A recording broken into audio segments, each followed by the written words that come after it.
Live now. Perfect. Great. Uh-huh. So, hi Noah. Welcome to um, the webinar session on how to get or land global jobs. And today, our guest speaker is Noah Lita. Hi Noah. How are you? I'm fine, thank you. How are you doing today? Amazing. Happy to be here. Thank you so much for having me. Welcome, welcome, welcome. So, just going to go get started. Thank you for joining the call with us. If you're here, please say hi, hello. What's your name? Where are you joining us from? What's something that you're really itching to ask Noah? And any other thing you want to share with us. So be interactive. Use the comment section very liberally. We're happy to. Noah is happy to answer your questions as much as he can. So Noah, can we get like a little background about you? What you do and how you're here helping everybody that gets great gigs in customer success. For sure. I actually want to give a little bit of background before I even got into customer success because I was Yeah, in a really weird space. Back in 2017, I was in my PhD in neuroscience. I dropped out and I was really lost in life. I had no clue what to do. I was trying construction, I was shoveling snow, I was driving Uber. I got fired from a job I had for 6 months. I'm like, okay, like what am I gonna do? I got super lucky. I got a customer support job at a startup in Toronto called One Local. And 3 months after that, I was promoted to a customer success manager. 6 months later, to a senior customer success manager. And 1 year later, to a team lead of 9 customer success managers around the world. Following that, I then jumped up to the enterprise customer success manager route, dealing with really big names like Facebook, Procter& Gamble, VaynerMedia. Most recently, I'm now at Recharge Payments, where I'm the enterprise customer success manager for all the largest companies here in Europe. And I currently live in Finland, but I'm actually also from Toronto, originally born and raised for 25 years. that's great. Thank you for sharing that with us. So how was moving into customer service? How was that for you? How was your first experience? How did you spend time doing that?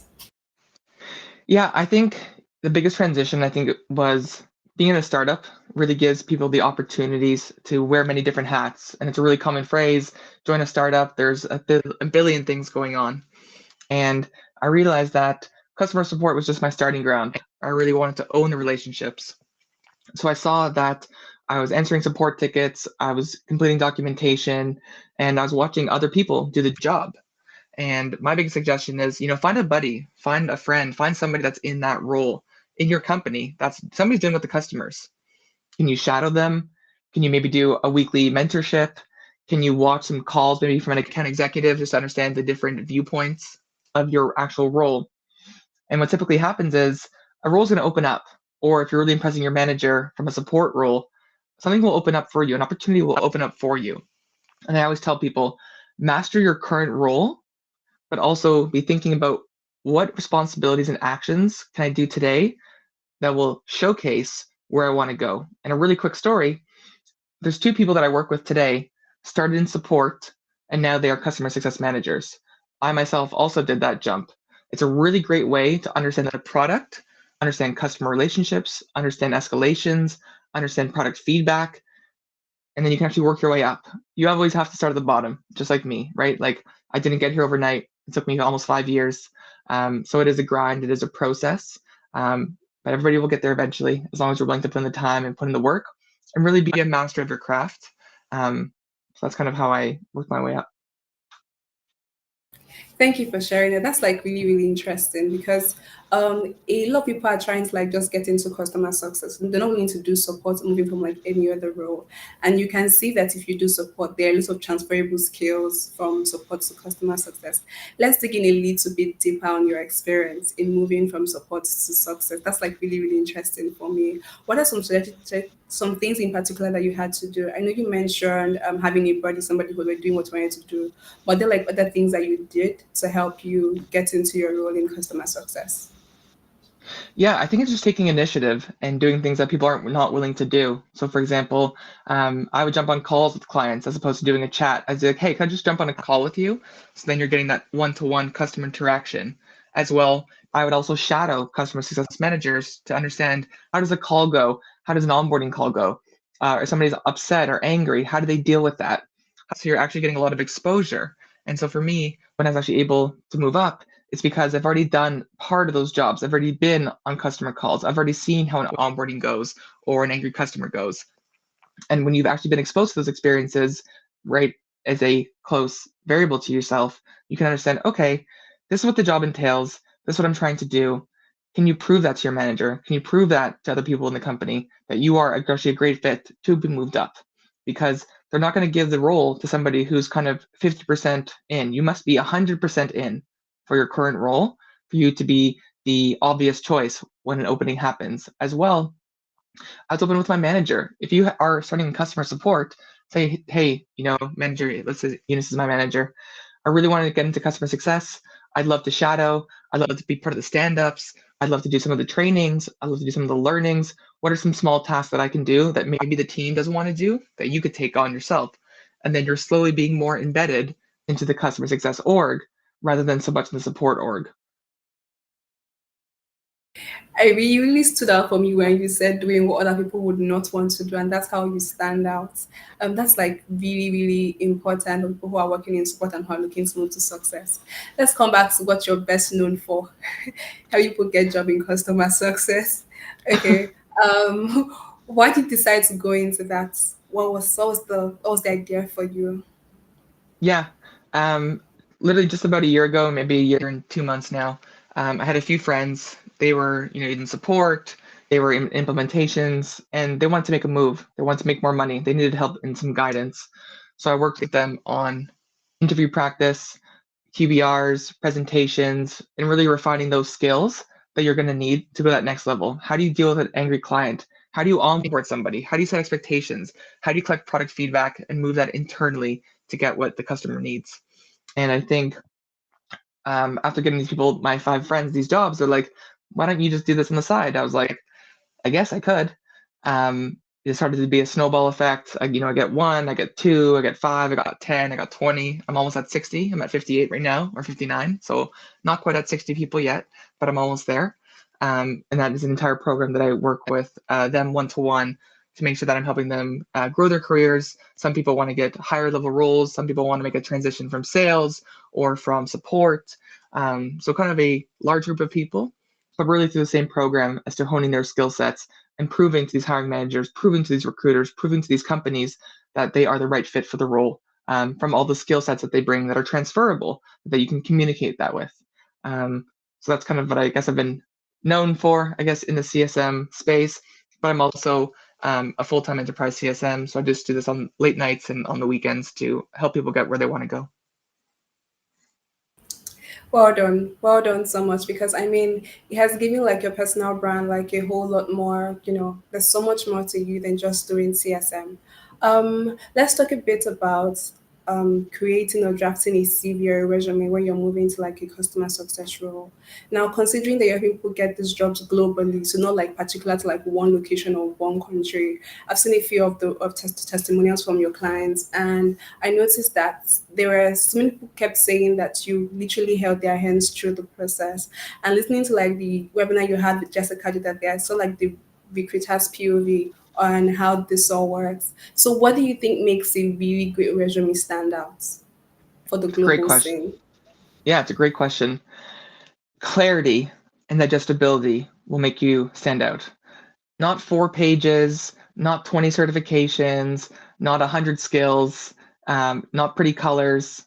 The brain actually reads black and white the best. That's why newspapers and LinkedIn and most websites are black and white because the brain actually takes in that information the easiest and the fastest. I would then say it's making your achievements known. So if you're in customer support, you would say dealt with 25 daily support tickets, had a customer satisfaction score of 8 out of 10, right? Having tangible results speak to the actual recruiters versus answered support tickets, had good scores in the customer satisfaction. Well, that doesn't tell me anything. Did you answer one ticket? Did you answer 1,000? Was he at 1 out of 10 or was she, 2 out of 10? So giving tangible outcomes and achievements. And what I always like to say is, do not think about how you are good. Think about how you made the company good, right? Because when you change that mindset, It's no longer about you. It's about how did you make your company successful? And then I think that actually helps people generate ideas as to what you're able to accomplish, what you did. Sure, you did the work, but how did you help the company be successful? So that I think is a really important part of a CV. So digestibility, clarity, no fancy colors, not 1,000 certifications and skill sets, and being really achievement oriented, bullet points, things of that nature. Big shout out to Teal dot, I think it's tealhq.pro. It's a free tool. I always tell people to go there, use it. It makes everything really clean cut, and again, it's free. So like, who doesn't like free stuff? That's like really really cool. You know how that a support role is quite different from a customer success role. What do you do? How exactly do you show your metrics that qualifies you for like a CSM role? So in your resume, what transferable skills can you point out? Do you think it's important to point out from support to success? For sure. So I think some of those items that I mentioned previously. So you have your performance score, your customer satisfaction score, your achievements. So did you do 50 tickets, and maybe some people only did 25? I'd also say handling large escalations, upset customers. You have to be able to calm people down, speak through, and find a solution. So being solution oriented. Also, how did you collaborate with other team members? How did you collaborate with marketing or with product or some other items that you could do? I'd also say, did you take on any special projects or you found an improvement in processes? So, for example, let's say that you found that everybody that was writing through, they were speaking Finnish, and you're like, none of us speak Finnish. So we said, hey, we got an AI tool that translates everything from Finnish to English to help us actually answer these questions and help people. That's a process improvement that you identified a problem, you propose a solution, and what was the outcome for the company? Well, now we can actually work with people from Finland to actually help their concerns. That's obviously not the best example. That would just be an example of a process improvement that you identified with a problem, a solution, and a result. I think those are really powerful items as well. And any type of documentation that you created, maybe you did some training articles, maybe you did some Loom videos, things of that nature, I think are really, really powerful. As well, I work with a lot of people from the sales org or the sales world. So it's like, well, how many deals did you close? What was your quota like? Cold calling, outbounds, presentations, those types of things, because that's very, very important in 2024. So I'd say having those skill sets and those data points are really critical to making that transition, making that leap over to customer success. Thank you so much for sharing this with us, Noah. This is like really, really insightful because for people who are still working in support, it lets you see some metrics you can intensify your efforts in getting better at and how much they will play a part in you getting like a really great resume for a CS role or a customer success role. In the last live event that you had, I'm going to refer a lot to it because I was there. You talked a lot about crafting a story both for interviews and the rest of them. Tell us a bit about that and how you're able to craft a great story for interviews and maybe for things like cover letter or video resumes. Yeah. So a lot of recruiters, my business partner Jess will tell you nobody reads the cover letter because I always tell people an amazing cover letter cannot beat an amazing resume, but an amazing resume can beat an amazing cover letter, right? So that's the one thing. I think video resumes are cool. Sometimes that was really impressive to recruiters. It is a personal preference. So you can always have a standard resume that you submit. And then on top of that, you could submit a video resume.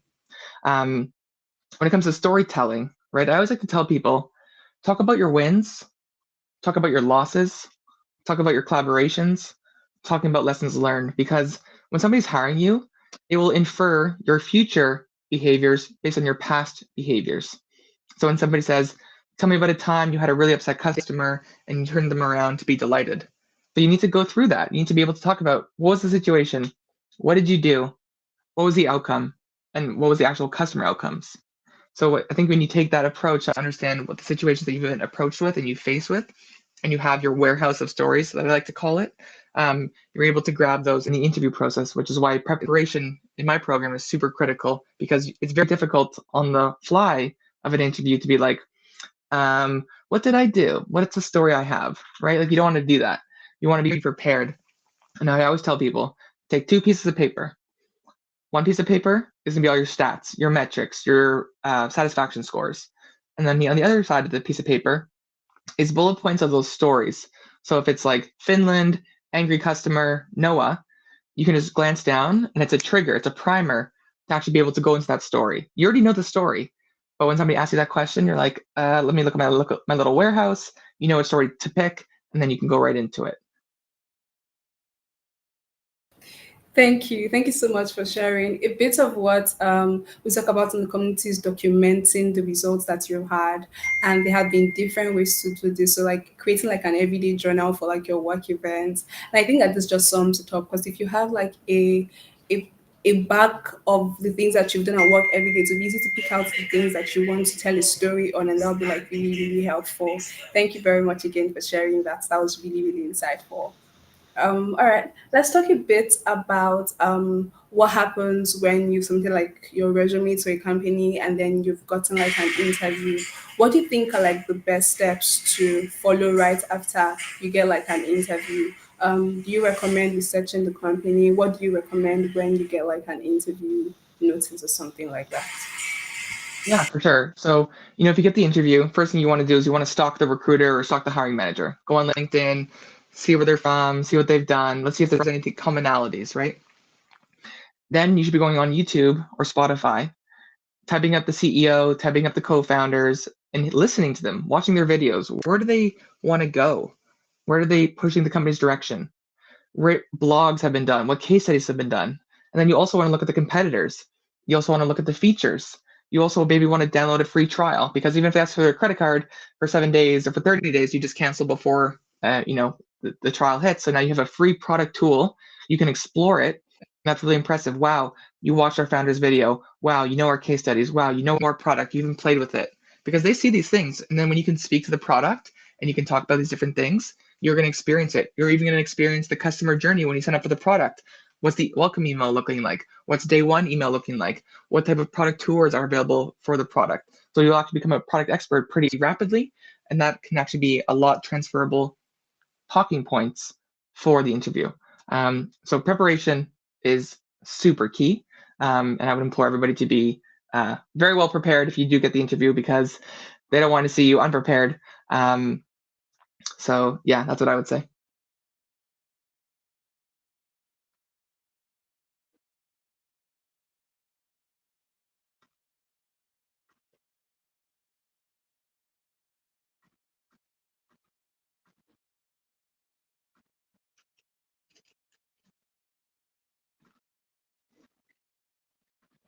Oh, I just lost you. I just lost the sound for a quick sec. That's odd. Can you Oh, say that I'm again? sorry.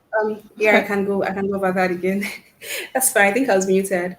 Yeah. So the question was, I know that you talk a lot about having just one resume for like the different applications that you want to make. I want to ask why is that? Do you think that it is important to have just one resume? Why are you thinking this way?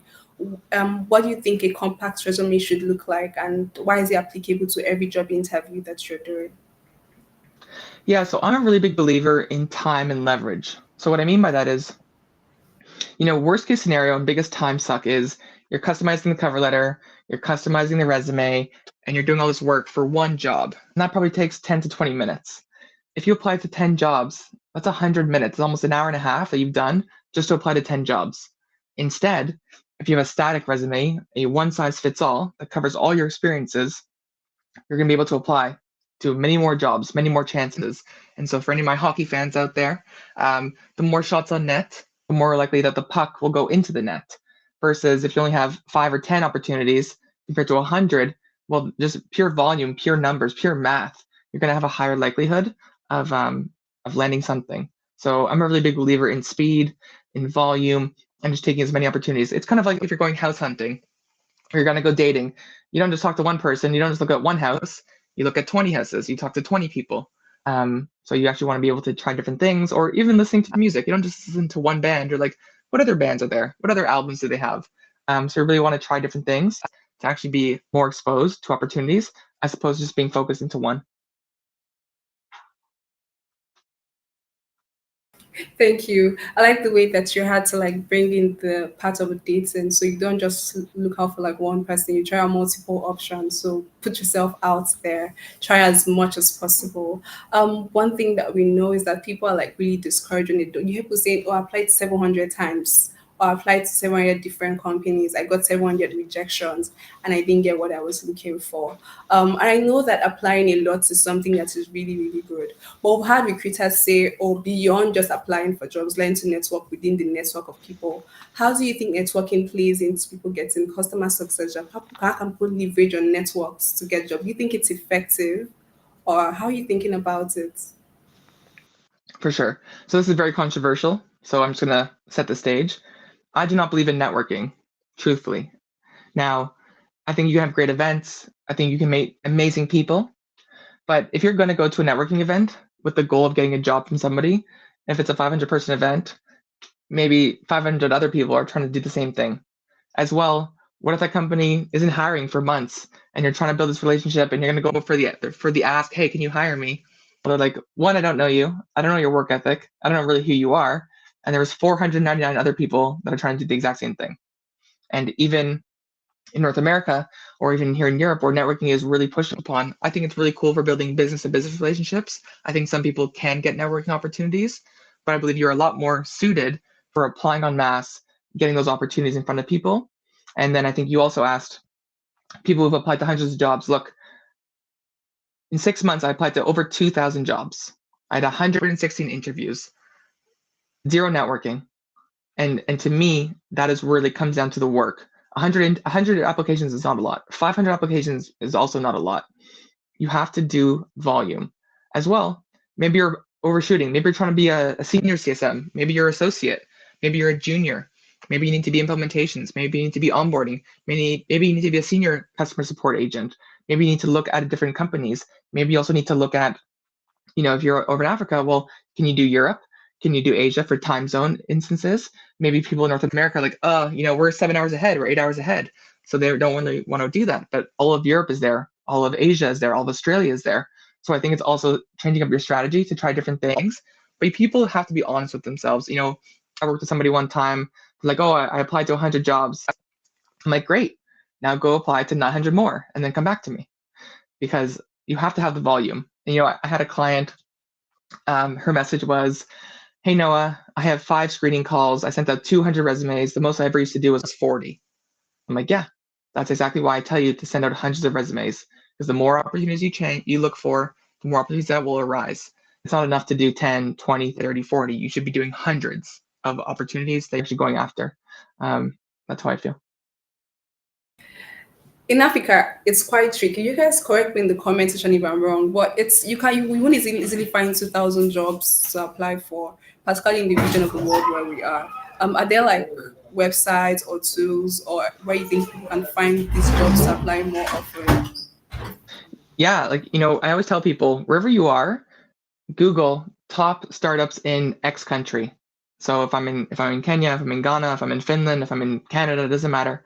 I really would Google top 100 startups of 2023 in country X and look at every single one and literally apply. I don't care if they have an open job. Like, you can literally say to them, I will do anything. I will sweep the floors. I will answer the phone calls.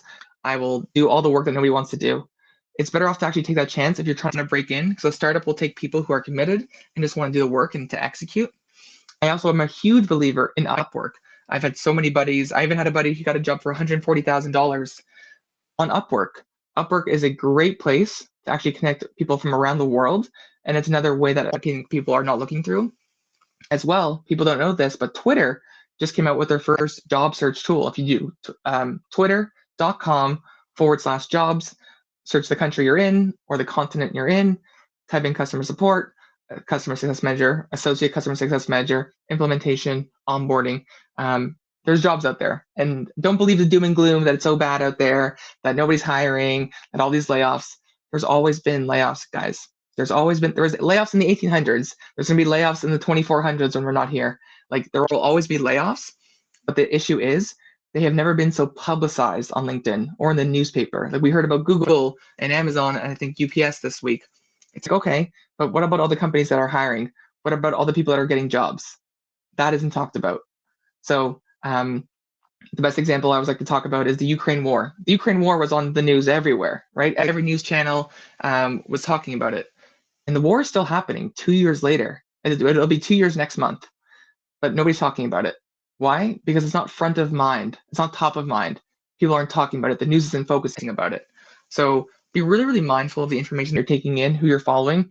I'm a very positive person. I'm very, very optimistic. Even during COVID, people were hiring. Even 2024, new companies are forming all the time. People are hiring all the time.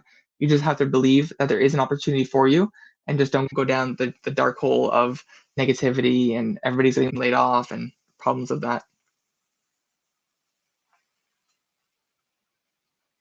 Great, thank you for sharing that with us, Noah. I like the way that you put it into perspective so everybody could get a sense of what you're talking about. So everyone, it's okay to go on to ask questions. What points do you think where you really found insightful? So just share your points with us and then go on to ask questions in the comment section. I would read them and respond, and Noah would respond as quickly as possible. All right. So my next question to you, Noah, is to talk a bit about how when hiring happens, what do you think that recruiters tend to look out for when they are hiring talents? Do you think that regions are important? What do you think matter to recruiters when they are hiring for customer success roles? Yeah, I think a lot of it is attitude, right? Like somebody who's excited about the role, somebody's really committed, somebody who's done a lot of research, somebody's super prepared, they want to see that. They don't want you to be like on your phone and you don't know anything about the company, you don't know anything about the industry. That's a complete turnoff. And I think Jessica also talked about this on Saturday night. Like, do not hound the recruiters. They will just tell you, go to apply the job, right? Like, they are very busy, just like everybody else. Everybody has lives, everybody has problems, everybody has responsibilities. So I think they really appreciate if you have respect for them and their time, and that you actually come in prepared, organized, and really eager and excitement, because that's really palpable that people can feel versus somebody who comes in unprepared, not interested, not engaged, not motivated. Um, yeah. Thank you. Thank you so much. So I know that I apply for jobs globally, right? And I see that more often because I'm going to ask for video interviews. They want to like see what you look like, understand, and get a feel of your vibe and why you're fit for the role. What do you think would make video interviews stand out? How do you think that is relevant? And how do you think that as talents we can leverage on that to show ourselves and give our best work? Yeah, I think if you're doing video interviews, I think you should really have your pitch ready. So your 90-second pitch or your 60-second pitch.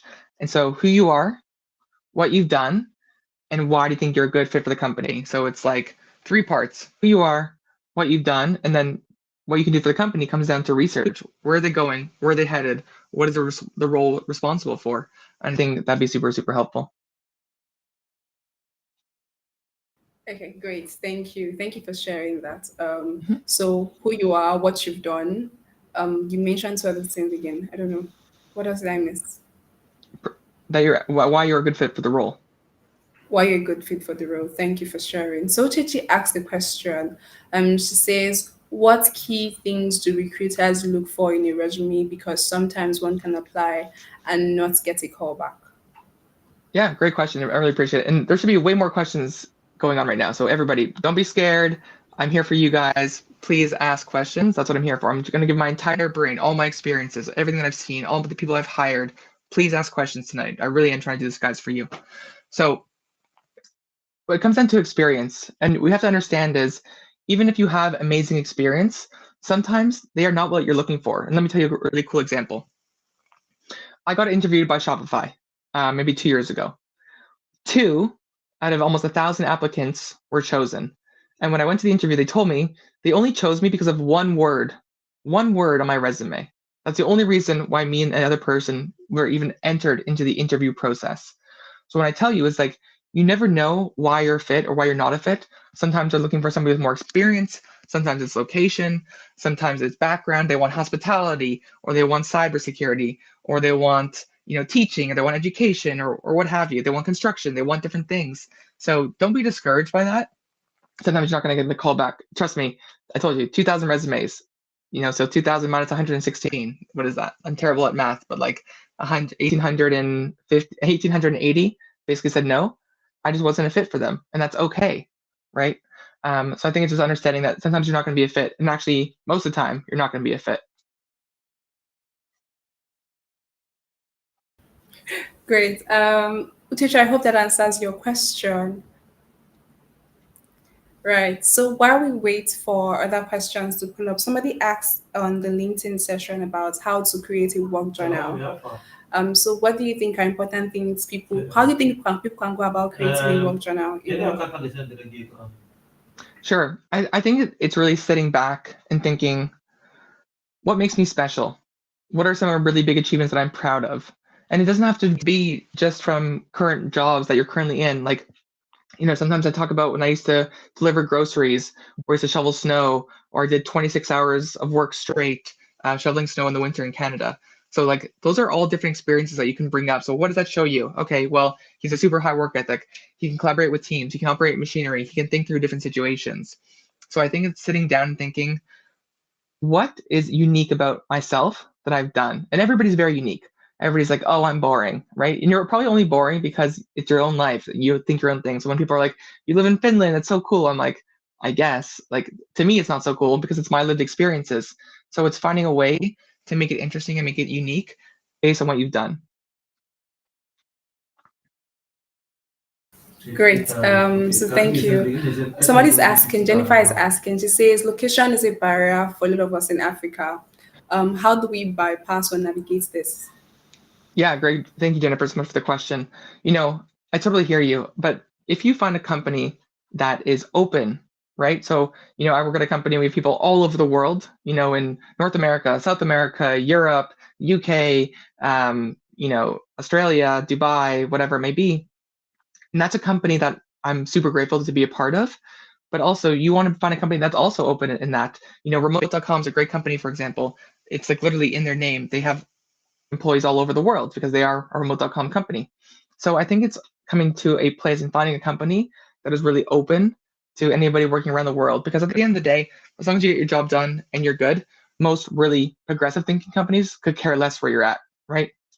I think as well, certain job boards are a lot more open. So like We Work Remotely or Upwork or Skip the Drive, things of that nature. They don't care where you're at. They just want you to get the job done. So totally hear you on that. But hopefully that helps you answer your question, Jennifer. I hope that helps you, Jennifer. There are also we wanting to add that there are a lot of like remote sites that you can find remote jobs on. So like you mentioned, Upwork, there's TopTal, there's Freelancer. There are lots of them, so you can check them out. Peace is asking, how can a newbie straight from school, someone with no experience, stand out to get a global role? Yeah. So in my first startup, we had somebody that they were actually still in university or college. I can't remember. I think university. She came in completely free and she just actually shadowed us. She wasn't sure if she wanted to get into sales or customer success or marketing. So go find a startup in your city. Be like, hey, I just want to learn. Yeah, remote.com. Great call out from whoever posted that just now. Go find a company. Like, hey, I just want to work here once a week. I just want to learn some stuff. You don't have to pay me. All I want to do is soak up the knowledge. So then you can actually taste all the different types of roles. You get free knowledge. Maybe you get a mentor out of that. Maybe you even get a job offer out of that. And it's actually something you can put on your resume. Hey, volunteered at Startup X for 1 year, every single week for a year. And you shadowed the marketing team, you shadowed the account executive team, you shadowed the CSM team. So I think just getting in there is a great way to actually showcase, hey, this person's super eager, they really want to try hard, and you're willing to put the effort in. Like for me, I came from academia. Like I had to go to a place that took a chance on me. And sometimes you need to find that place that will take a chance on you, which sounds like really tough, but it's always been tough to get a job, right? I really want to make that super clear. It's not all doom and gloom. It's been tough in 2024. It was tough in the 90s. It was tough in the 20s, probably tougher in the 20s during the depression, realistically.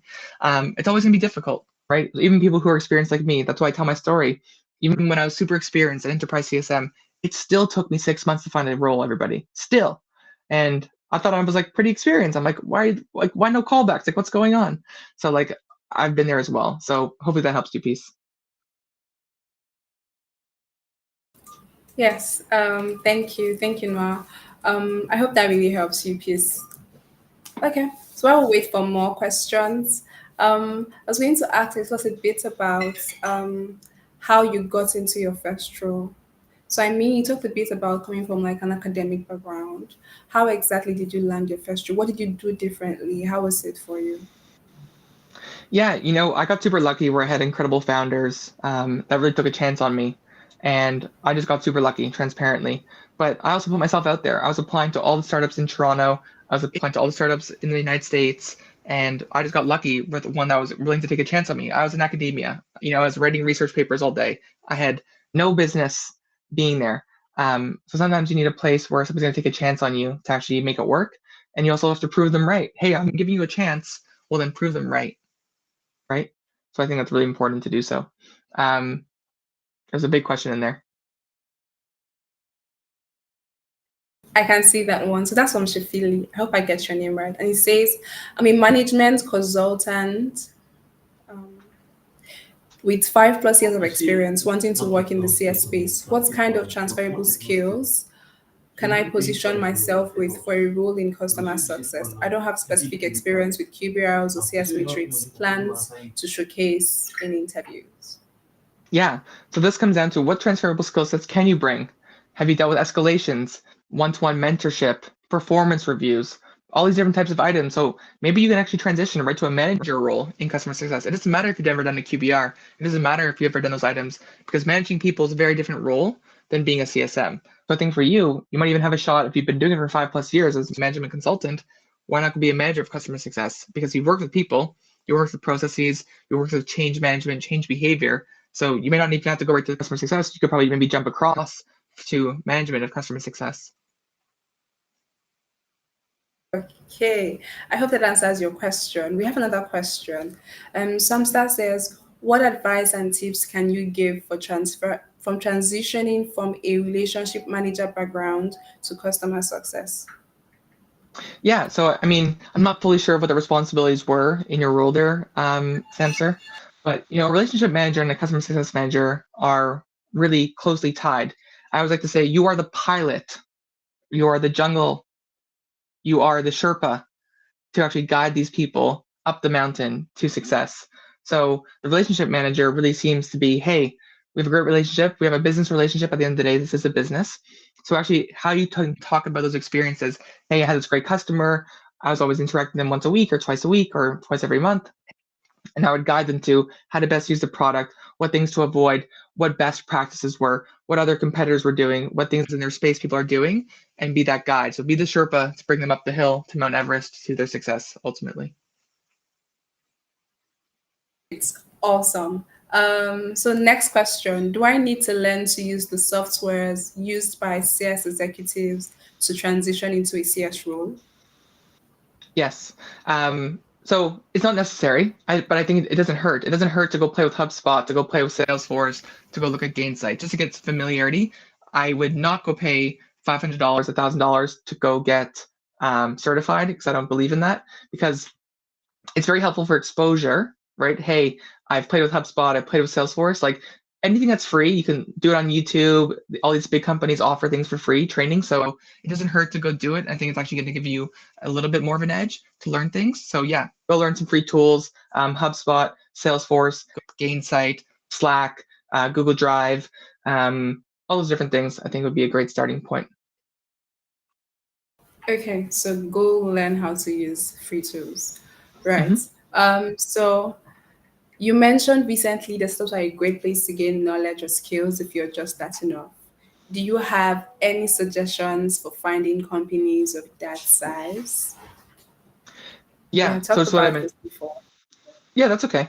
So literally, I would type into Google top startups in Finland, top startups in California, top startups in Kenya, top startups in Ghana, top startups in South Africa, top startups in Zimbabwe, whatever, wherever country you're at.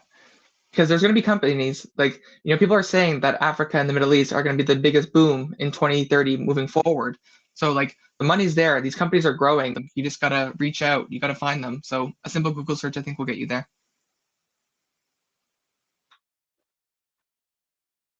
There you go. Perfect. I appreciate somebody chaining that. So yeah, so seed table for everybody here. The company gets money in terms of like a seed round, or it's just basically a bunch of money to hire people to develop products, to market, things of that nature. So yeah, so thank you so much for whoever shared that. Thank you. Thank you. So Adidamola asked, you said one word made your resume stand out. Do you mind sharing what that word is? No, it's a secret. No. The word was fulfillment. And that has nothing to do with customer success. That was just a project that I did back in Canada. So that's what I'm saying. It has nothing to do with customer success. It was a project I happened to be working on, and that was something that they happened to be looking for. So that's what I'm saying. It is sometimes it's completely random. Sometimes maybe it's a language. Maybe it's a random product you worked on. Maybe they saw that you did some marketing stuff. Maybe you did Google Ads. Maybe you did whatever it may be. Used to be, I was working with somebody actually, they have their bachelor's degree in chemistry and they got a job in customer success because they were looking for somebody who had some idea of how to talk about chemistry because there was a software SaaS about that. So like sometimes it's just super random, everybody. Like sometimes it's just so random and you never know where your past experience is. I had another client of mine. He's currently a enterprise CSM. They were impressed with his bachelor's degree that he took in the 80s in journalism, right? So we're talking about 35 years ago, right? No, that's longer. 45 years ago, or what is it? Yeah, 45 years, 40 years, about something they did in their undergrad that was important to them. So it can be that random, truthfully. Okay, great. So it could be very random. So you don't have to like wait for one particular word. Just showcase your skills as much as you can. Yeah. So somebody asks, I've been struggling to land a CS job after my first job, even when the interviewer said I did well. And I remember that in your last event, you mentioned how you had like a really great interview and you were like, you're so sure you were going to get to the next stage, but then you got a rejection mail. So how did you handle that and how do you handle landing a CS job?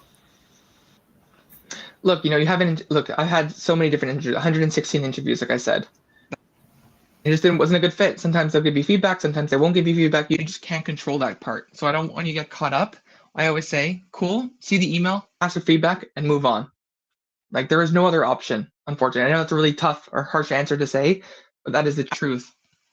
I had a client, they were in the 5th round, final interview, and they got rejected. They told me like, hey, I'm in bed for a week, don't talk to me. I'm like, no worries. A week later, they're ready. Now they have a CSM job, right? Like you're gonna get down. I'm not saying it obviously feels bad. I'm not like some robot. Like obviously it sucked when I got all the rejection emails, obviously, but there's no other opportunity than just to keep moving forward. So I just encourage you just to keep going. Amazing. So just keep going, keep your faith alive, basically. Um, does customer success encompass customer relationship management? Do you think that's a part of customer success? 100%. It really is all about relationships. You have to be willing and relied upon by your customer that you are giving them all the knowledge, all the data, all the best advice. And if they look at you as your strategic advisor, as a consultant, then it really is incredible. And then obviously starts from a relationship that comes from being honest, that comes from driving things forward, that comes from accountability on both parties, not just you as a CSM, but hey, this is due next week for you. I need you to do A, B, and C. And if they don't do it, it's like, hey, well, then we can't move forward, right? So it really is a two-way street. It's not just the CSM asking for things. It really is back and forth. So yes, definitely a huge part of the relationship management as a whole. Great. Thank you. I know that, I mean, customers is a part of like non-tech talent, but then they're required in like tech startups. What do you think are tech skills that CSMs need to scale or succeed? Great question. Didn't want to blow out everybody's eardrums just now. So the number one skill, well, there's two skills. Yeah, I'd say two skills are most important. Time management is number one. You must be organized with your time. You like when I tell people that, people get burnt out, people are on their phone, people are looking on like, TikTok. That's just a waste of time. Like when you're at the job, you have to understand when are you reaching out, when are you checking in on your accounts, when are you following up, when are you setting up emails, when are you doing internal meetings, stand-ups. Like you have to be super organized and have time management to do so. The second skill is prioritization. So for instance, let's give an example. You're in your house, the baby is screaming, there's a fire, and somebody's yelling at you. Well, somebody's yelling at you doesn't matter, the baby screaming doesn't matter, the house is on fire is actually what matters. And that's a really obvious example, but it's being able to decide what is actually important and where your attention has to go at that moment. So prioritization, I think, is a critical skill for a CSM. Okay, so prioritization and time management are the two skills that you recommend. How about technical skills? Yeah, like I feel like, there are like technical account managers, so you have to be, more technical. Maybe that's in the API knowledge, understand maybe some SQL. I think that's kind of being more and more popular these days. But as a whole, I really think it comes down to being a really strong people person, having high EQ, and if you want to get more of the technical account management, API knowledge, SQL knowledge, maybe a little bit of basic HTML or JavaScript or some Python. I think that can also take you really, really far in the CSM world. Thank you. That sounds like really cool. Someone asked a question. She said one of the biggest challenges I see customer support folks struggle with when you turn to customer success is finding their niche within so many functional roles. So onboarding, implementation, adoption, retention. Can you share insights on how folks with support experience can find their niche in customer success? Yeah, I think you have to try stuff at the end of the day. Like you just need to try it. Like, do you like the onboarding experience? Do you like the implementation? Do you like more of the maintenance of the CSM? Do you like to do more renewals? So like customer success can be in three stages: onboarding, implementation, or the maintenance, continuous relationship, or the renewal piece. So at some startups, you do everything. And when I started, I did everything. So I did like the onboarding, the maintenance, and the renewal. But now at bigger companies, they're actually broken down into three different categories. I think you've got to try and to see what you like, to be honest with you. So try as many much as you can try and find what works for you basically. Someone is asking, so working with Africans, if you have, what are some of the surest platforms to receive salaries or funds from overseas that you think are common? Yeah, I think again, what I talked about, it's with Upwork, it's looking at startup jobs, all those different things. Every company is going to pay differently. Do they have a lot of money? Do they not have a lot of money? It's such a broad question. I don't have a good answer for you because every company pays differently. Even across Canada, between like Montreal, Toronto, Winnipeg, Vancouver, it's such a range. So I don't really have a clear answer, unfortunately, tonight. But when you apply to these roles, they'll give it to you. They'll tell you the salary typically, but it's such a wide range based on every kind of company. Are they a company of 5 people, 500, 5,000? I think that all depend. Okay, that's great. I will talk about CVs, cover letters, video interviews, and stuff like that. Let's talk about LinkedIn profiles. They're like very important these days. What do you think, or what have you seen that makes like really LinkedIn profiles? And what do you think that people who want to work in customer success can do to improve or optimize their LinkedIn pages? Yeah, love that question. Love that question. You have to have a very clean background photo. It could be nature, it could be the rainbow, it could be a quote. It doesn't matter. Just make it clean. Don't have like the basic banner. Have a nice headshot of you. Take your iPhone, take your phone, or get somebody who has an iPhone or an Android. I'm an Android person, as you can see, my very old Android phone. Um, take your phone, make a selfie, do your hair, take a photo. Right, simple. And then all below, you want to have all your jobs, and you also want to have bullet points of your accomplishments, what you've done, what you've achieved, all those different stats and numbers. That's the most important thing I would say in terms of LinkedIn. Amazing. Thank you so much for sharing. Okay, that's cool. Thank you for sharing. Hi, guys. If you still have more questions, please go on to ask. Noah is here to answer your questions. And he's doing a pretty awesome job at it. Thank you so much, Noah. Thank you. So the very next question I'm going to ask while we wait for like more audience questions is what do you think are the trainings that are required to enable one excel in a CS role? I know you talked about not being particular about getting certifications, but what trainings do you recommend that people can take to excel in their role in customer success? You know what? I think you learn the best by people who are ahead of you. I got super lucky. Shout out to Sunny Fong. He was my original manager, and I literally learned all my foundational skill sets from him. So I was super gracious. And then I had Chase Moseni. Currently I've had incredible managers, Brandon Reed, Mel Hepner, Hartag Singh, Adam Foote, who just really taught me and trained me how to be a great customer success manager. So everything that comes down from learning from people, having great mentorship, I think that's the best way to learn because you learn from people who are ahead of you. Of course, you can learn on YouTube and stuff like that. I have a huge YouTube channel. you want to check it out, the Customer Success Secrets channel. It's all free, great content. But you just have to learn from people who are where you want to go. Whether that's passively through YouTube or reading articles. Also check out Greg Danes. He's the only person I actually follow on LinkedIn who's a CSM.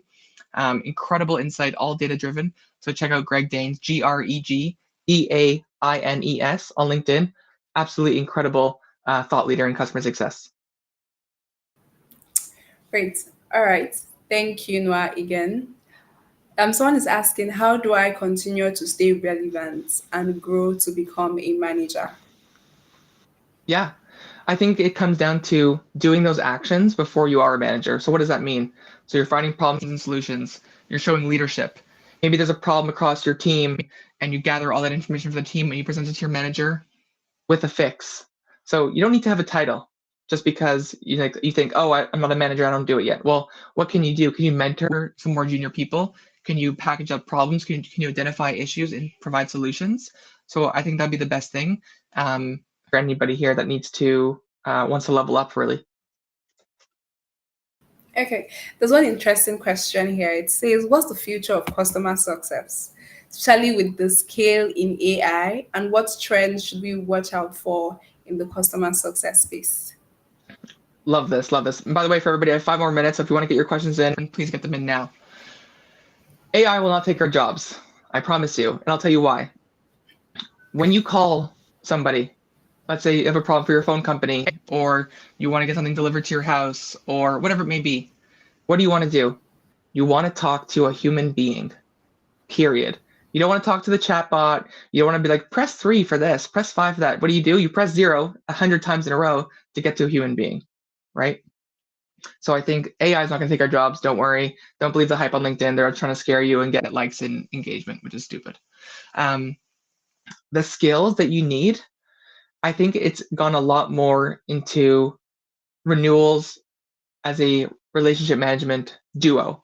So before, when I first started in 2019, it's all about adoption and health scores and all those types of things. But I think that's been added on now to be a lot more renewal focused, a lot more relationship focused, and being the consultant that your customer is looking for to actually lead them to success. So again, you're so that Sherpa, bring them up the Himalayas, but you also got to actually be able to renew that client. You got to make sure to retain the client because the economy has changed in 2023, 2024, as we all know. So that's how I see the future of customer success. Great. And those are things that AI cannot do. So someone mentioned that one you mentioned using one resume for your job search. Are there any tips to getting this resume to pass ATS without changing every time?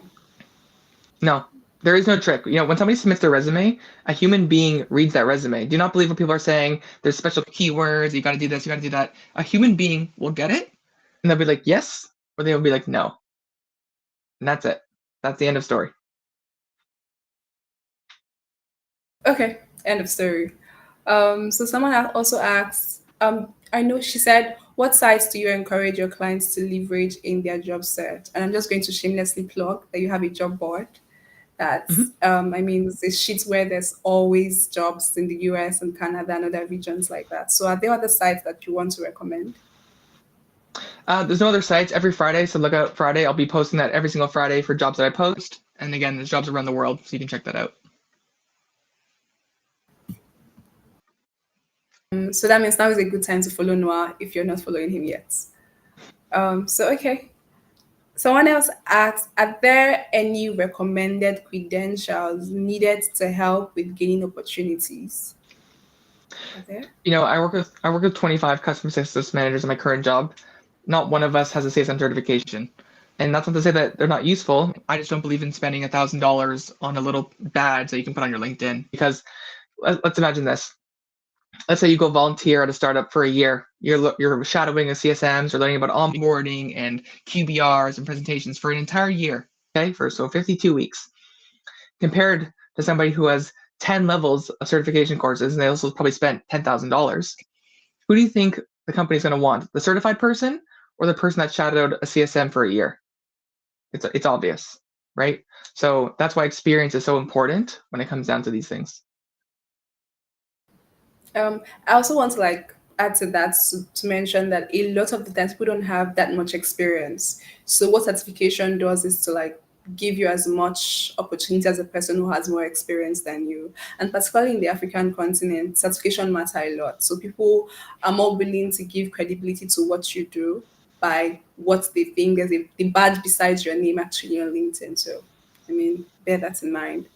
Mm. Someone asked, how can someone who is transitioning from a role that is not core customer related to a customer success role better position themselves? She has worked in operations and administrative role, and she has constantly interfaced with customers. So she's trying to move to customer success. What do you think she can do to better improve her chances and position herself to get a great role? Yeah, so that's a resume. You're talking about, hey, client-facing role, interact with clients on a daily basis. And then in the interview process, you got to be talking about that. You got to be saying, hey, I know my role said this on paper and everybody thinks I'm doing this, but actually my role at this company was that, customer-facing, client interactions, all those different types of items.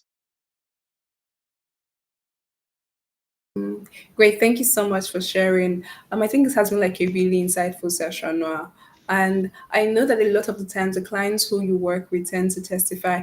Anyway, for anybody who doesn't know, I mean, you can talk about that a bit. So just talk a bit about like your experience helping people get jobs in customer success and how anybody who wants to work with you can. Yeah, just follow my LinkedIn page. I give out tips every single day. I post 5 days a week. If you have questions, reach out to me on LinkedIn. Give me a follow. Click the bell. And every Friday, as I mentioned, I post free jobs. So hopefully that can help you in your job search as a whole. Great. Thank you for sharing that. Something Noah mentioned in his last webinar that was really helpful was going to check out YC websites to check out the startups that are offering like really great jobs there. You can streamline for customers in the region that you're in, and you'd find companies who just raise funding and who are hiring for CS roles. We know that the traditional companies that we have both in Nigeria and the rest of Africa do not really see CS as a major deal. They're more inclined to think of relationship managers and account managers and stuff like that. So looking out for new startups, existing startups, tech organizations, SaaS companies where these things actually matter to them might be helpful in helping with your application to customer success. So Noah, thank you so much for joining us today. Do you have like any other words that you want to share with us? Anything you think would give us like a Noah signature in our applications going forward?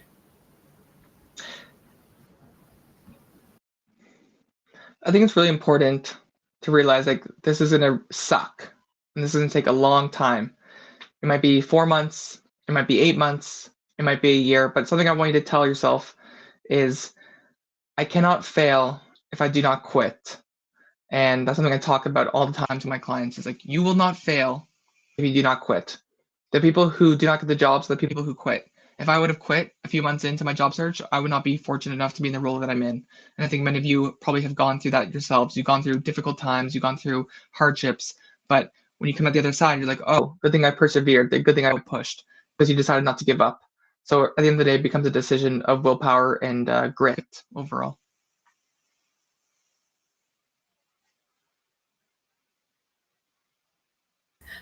Thank you so much, Noah, for speaking with us today. It was a very great honor to have you. Thank you guys for joining us. If you find this session really insightful, please share with your friends, share the event link with anybody that you know. This recording is available both on LinkedIn and on YouTube. So, I mean, you can share with the rest of the world. So, thank you guys for joining us today. Enjoy the rest of your evening. Thank you, everybody. Thank you so much for your time and your attention, your questions. It was awesome.